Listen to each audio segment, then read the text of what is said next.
巴西在地新闻，继续要来讲，即卖有袂少的购物网站的头食部，甲电视新闻的片段录落来，然后放入家己的产品，造成野大类宣传。有真侪消费者都是看到有主播代言，才主文购买。不过，这个代言的影片根本都无经过主播的同意。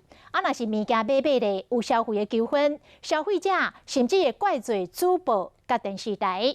来看今仔日的拍假特工队。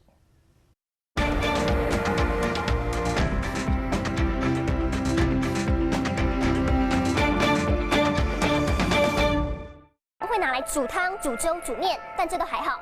现在有空姐爆料，当你点入购物网站，看到是几啊间电视台主播伫讲饭店的电烧水壶使用安全有问题，所来外面就出现全新的产品。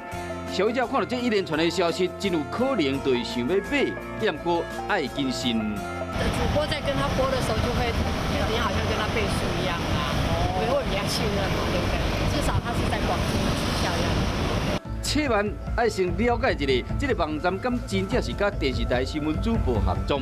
购物网站顶面这段新闻播出的画面，是华视新闻的主播来问伊本人看卖。觉得蛮夸张的，因为朋友给我看的时候，我非常惊讶。我们完全没有曾经为这个产品背书，可是他这样子把我们新闻引用在上面，然后又用了主播的片段，很像我替这个产品在背书跟代言，很容易让观众混淆。 当然觉得很无辜，毕竟他是背主播，而不是背书主播。同样的，另外一个男主播的播报片段也被拿去卖东西了。好，接下来这个消息是不是秃头的朋友们有新的希望了呢？